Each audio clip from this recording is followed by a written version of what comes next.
La Asamblea de la OEA en Cancún tiene un tema central: Venezuela. La situación en ese país se deteriora cada día más y con ello aumenta también la represión contra los opositores y la cerrazón del régimen de Nicolás Maduro. También su aislamiento y confrontación con las demás naciones de la región. Bienvenidos, yo soy Ezra Chabot.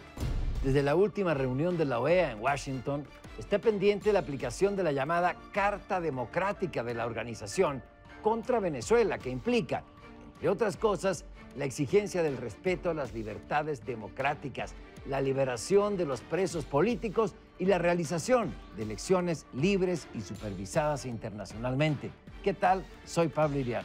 Hay quienes dicen que México no se debe involucrar, invocando la teoría de la no intervención. México rompió relaciones con la dictadura de Pinochet en Chile, opuso abierta resistencia contra las dictaduras de Argentina y Uruguay. Más tarde apoyó al Frente Sandinista a derrocar a la dictadura de Somoza y reconoció como parte beligerante en El Salvador al Frente Farabundo Martí.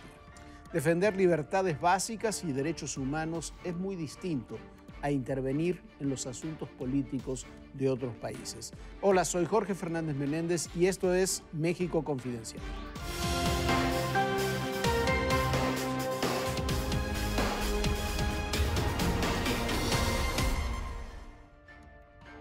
El caso de Venezuela es un caso clave para determinar cómo va a avanzar América Latina, la región en general, en la defensa de los derechos humanos, de los sistemas democráticos, de verdaderas libertades para los presos políticos. En la reunión de la OEA que se realiza en Cancún, no se ha logrado un consenso para poder aplicar la Carta Democrática a Venezuela. ¿Por qué? Por las naciones, básicamente por las naciones caribeñas asociadas con Nicaragua, con Ecuador, con otros países, para impedir que Venezuela sea sancionada. Pablo Herrera. Jorge, pues mientras se debate en la OEA esto si es o no plausible que se le aplique la Carta Democrática, que se le exige el cumplimiento de la Carta Democrática, pues en Venezuela siguen matando disidentes, ya van 75 en 80 días, que los matan en las manifestaciones. No mueren de manera accidental o en riña, sino que simplemente en las manifestaciones les disparan a mansalva. Así se trata a los disidentes en Venezuela. Tomemos nota, esa dictadura de facto, la venezolana, asesina a los disidentes y a los líderes, los mete a la cárcel. Estamos ante una dictadura de facto y la OEA, pues, por este archipiélago de países del Caribe, no ha podido tener una mayoría contundente para exigir que se aplique la Carta Democrática en ese país. Archipiélago de países del Caribe. De Cuba. Satélite de Cuba. Y de Venezuela. Y porque le regalan el petróleo. Sí. Que es un dato fundamental. Ahora, cuando uno habla de por qué la necesidad de intervenir en un país, en qué momento esto no es intervención, sino ya una política abierta de tratar de resolver algo, creo que tendríamos que establecer claramente cuando en un determinado Estado nacional se ha roto lo que podríamos llamar el límite propio de un Estado de Derecho, y en donde estaríamos pasando de asuntos internos que pueden resolverse, que pueden procesarse en el marco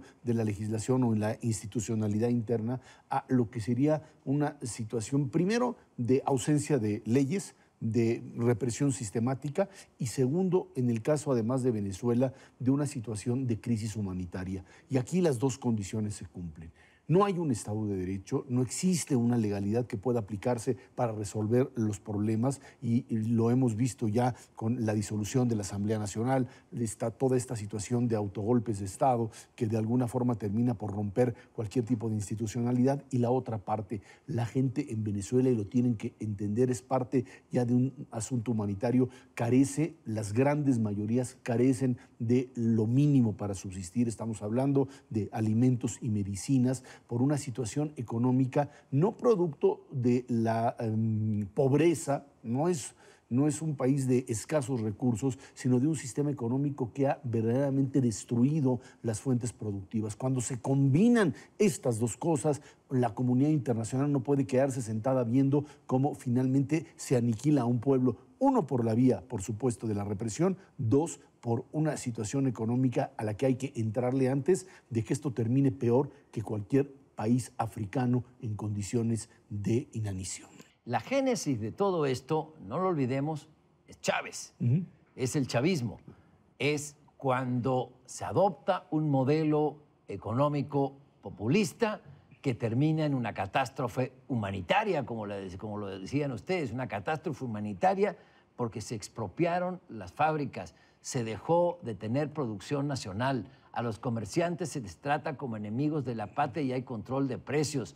La iniciativa privada es vista como la gran enemiga de Venezuela y se polariza al país entre buenos y malos. Los ricos son los malos, los pobres son los buenos. Al final terminan pagando las consecuencias ricos y pobres. En Venezuela no existen libertades básicas como para llamarla democracia. No hay libertad de expresión. Allá no solamente se amenaza a periodistas, no es así el asunto. A los dueños de los medios de comunicación se les quitaron sus medios, se les expropiaron, los desaparecieron o los pusieron bajo la tutela del Estado. Los periodistas se quedaron sin trabajo y ahora muchos colegas lo que han optado por hacer periodismo es subirse a los camiones públicos, a los tranvías, para dar ahí las noticias de viva voz sin recibir remuneración a cambio o lo que quieran dar los pasajeros del autobús. A eso ha conducido el populismo chavista, que ahora tiene a Venezuela sin democracia y sin comida. Y lo interesante aquí es que es un proceso que no se da de la noche a la mañana. Uno diría, pues ¿cuándo pasó esto? Bueno, hay que recordar que Chávez tuvo el control durante mucho tiempo porque tuvo precios del petróleo altos y con un país fundamentalmente petrolero. Venezuela no tiene otra cosa más que petróleo y nunca, muchísimo petróleo, y nunca hicieron nada por sustituir o por tratar de encontrar mecanismos alternos. Y mientras tuvieron precios altos de petróleo, pudieron endeudarse hasta donde les daba la gana y tuvieron petróleo de todo tipo, lo regalaron a Cuba y luego permutaron lo que serían bonos de deuda con China, y a partir de esto tuvieron la posibilidad de tener recursos. Y mientras eso sucedía, Chávez podía hacer lo que se le pegaba la gana y tenía el control de la propia sociedad. Y esto le dio la posibilidad de ir avanzando y rompiendo y acabando con oposiciones. Estos son modelos, y hay que recordarlo, de figuras carismáticas que de una u otra forma, mientras tienen la posibilidad de destruir parte de la institucionalidad e ir creciendo en función de su propio poder, lo hacen. Y si no hay un control de la sociedad que los contenga, van a ir avanzando. Modelos similares en otros países se dieron. Lo que pasa es que fueron contenidos porque hubo sociedad civil, se dieron partidos políticos, instituciones que llegaron a contenerlos. El caso argentino es muy claro, en donde en un momento determinado, ahí, ante una crisis como tal, bueno, pues se pudo dar marcha atrás a un modelo populista que iba encaminado exactamente hacia la misma catástrofe. Es verdad, pero también es verdad en relación con eso que el secreto está en la economía. El modelo populista en Argentina o en Brasil o en otros lugares se frena precisamente porque caen los precios de las materias primas. Ahí no es el petróleo, pero son las materias primas, y el rey aparece desnudo. El régimen que daba y tenía... Pero allí cae y aquí no. Cientos de miles de personas simplemente pensionadas o con dinero en efectivo, no se puede exhibir más y cae. Hay una estructura política, como tú dices, diferente, pero también lo hay en Venezuela. Lo que pasa es que el régimen venezolano es una dictadura. Se atrevió a hacer lo que no hizo ni Argentina, ni ninguno de los países, ni Brasil, que son países mucho más complejos con una estructura social diferente. Venezuela es una dictadura de facto. Tiene, como otros países dictatoriales, una asamblea a la que no le hace caso, a la que no le permite llamar al referéndum revocatorio, al que tenía derecho a llamar, es decir, le quita poderes cuando quieres. Venezuela, señores, es una dictadura de facto. Y muy bien el resto de países latinoamericanos, al advertir por lo menos que ahí no existe democracia. ¿Por qué? Ojo con los modelos populistas que ofrecen el cielo y las estrellas, como fue el caso de Chávez, y terminan ahora, a diferencia de Argentina, tú lo señalabas, que Argentina se pudo cambiar de gobierno. Sí, ¿por qué? Porque el gobierno venezolano está apuntalado por el aparato militar que controlan, señores, lo controlan desde Cuba. Todo el aparato de inteligencia política venezolano está dirigido por los cubanos. Y se financia con narcotráfico, se financia con contrabando, con actividades ilegales de las que ellos tienen el monopolio. Exacto. Y hay que recordar que finalmente este es un régimen que llegó a este punto, o sea, no siempre fue una dictadura Chávez. Chávez llega por la vía democrática, finalmente después de un autogolpe que, un golpe, perdón, de Estado que lo lleva a la cárcel, sale, se postula,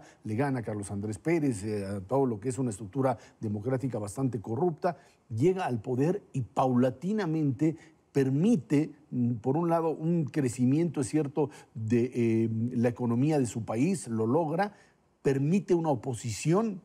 Hay una oposición, había una prensa libre que funcionaba y que paulatinamente fue siendo acorralada. Luego la cerraron, Radio Caracas Televisión fue hecha a un lado, y luego Globovisión fue estatizada, y luego los periódicos, y paulatinamente así fue cayendo hasta que, muere lo que sería el líder populista, y su sucesor, ahora sí, la caricatura de Chávez, termina por generar, ahí sí, una dictadura total y absoluta, ¿no? Sí, con un proceso, pero ese siempre fue el proceso. Desde el inicio de Chávez la idea era eso, ir cerrando medios, está la ley de medios que impulsan, pero quizás la gran enseñanza es que esa fiebre, esa tendencia que nació en Venezuela, pero se desarrolló luego y ahí persiste en Ecuador, se fue a Bolivia, está en Nicaragua, es un peligro para los demás países. Se revirtió en Brasil y en Argentina, pero tenemos ese mismo peligro en México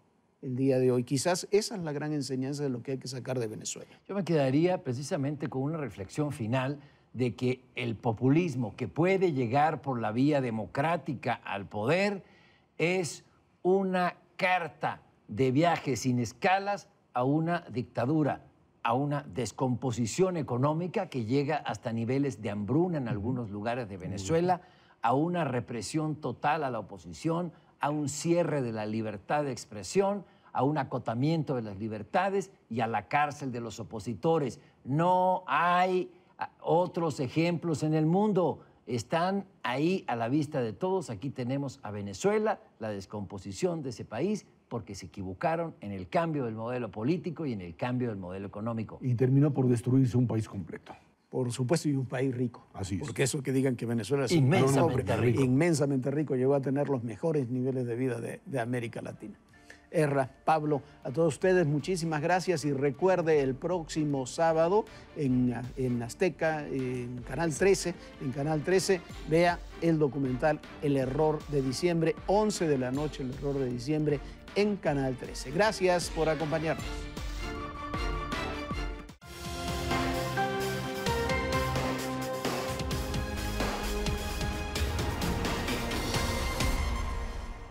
Después del proceso electoral del 4 de junio, el Instituto Nacional Electoral, que preside el consejero Lorenzo Córdoba, está urgido de entrar a como dé lugar a los organismos electorales locales, que, como el caso de Coahuila ilustra, son un dechado de vicios y mañas.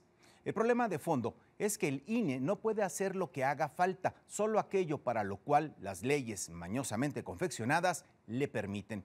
Hacer más es un delito, por lo tanto, el árbitro electoral mexicano debe encontrar los caminos que le permitan presionar a congresos federal y locales y ordenar la norma y sacudir algunos de esos oples, porque de lo contrario, en un escenario reñido por la presidencia, van a ser garantía de conflicto y, peor, de dudas y mitos que ya sabemos pueden durar para siempre.